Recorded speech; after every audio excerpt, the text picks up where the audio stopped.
The Chinese Foreign Ministry said, before the visit of its head of diplomacy to Turkey, that Wang Yi sees Turkey's desire to join BRICS. Is it related to this the fact that the head of Chinese diplomacy was invited to visit Turkey immediately after the BRICS summit? The agenda of the visit focused mainly on the external financial support Ankara needs to overcome the economic crisis, developments in the defense industry, investments expected in Turkey under the Belt and Road Initiative, and concessions to be made in return on the Uighur issue. So does Turkey really want to join BRICS? Will this association expand? What does this mean for the global balance of power and economy? The acronym BRIC was coined in 2001 by Jim O'Neill, then a financial analyst at Goldman Sachs, to refer to the 4 countries most likely to experience a surge in economic growth in the coming decades. O'Neill was referring to Brazil, Russia, India, and China. These countries did not miss the opportunity to unite under such an acronym, and after a summit meeting held in 2008, established BRIC as an official international organization in 2010. In 2011, South Africa joined the mentioned states, and the association became known as BRICS. So far, they have not accepted any other country into their ranks. Over the past 10+ years, the BRICS members have indeed accomplished what was expected of them. Between 2012 and 2022, China's economy grew 176%, India's economy grew 110%, Russia's economy grew 60%, Brazil's economy grew 47%, and South Africa's economy grew 41%. Their combined GDP is larger than that of the G7.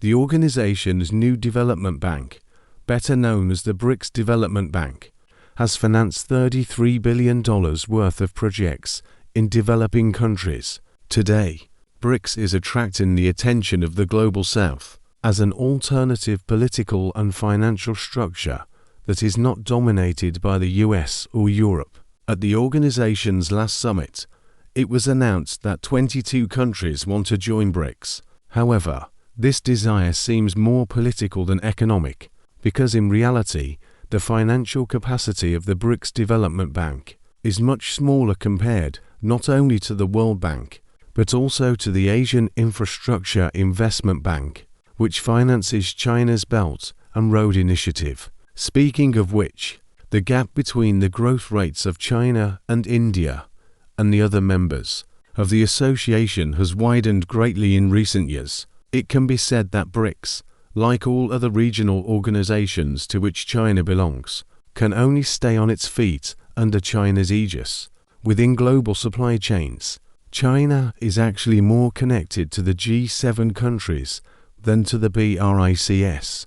But in response to US attempts at containment, the PRC wants to create loyal networks.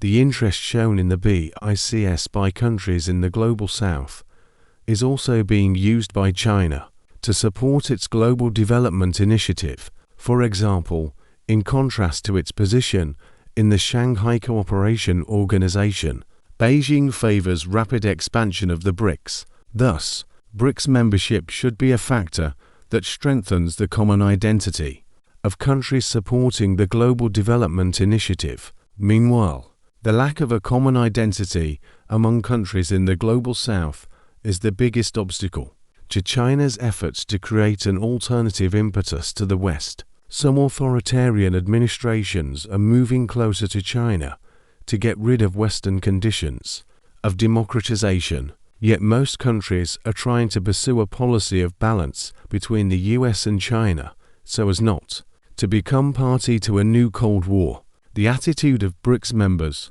towards the expansion of the organization is also an expression of the lack of common identity and interests. Russia and India support enlargement, as does China, but Russia does so to create a safe space for itself to operate under sanctions, and India does so to impede China's rise. As a result, these three members are welcoming different countries to join BRICS with different motives. On the other hand, Brazil and South Africa do not like the enlargement at all, because they are content to be the only representatives of Latin America and Africa in BRICS. A similar crisis of regional representation will arise in the Middle East in the case of enlargement. Saudi Arabia, Egypt and Turkey want to join BRICS, with no institutional program regarding who will represent the region and who will make decisions. In Turkey, the BRICS agenda has heated up after Erdogan attended the organization's 2018 summit and Putin invited Turkey to join BRICS in 2022.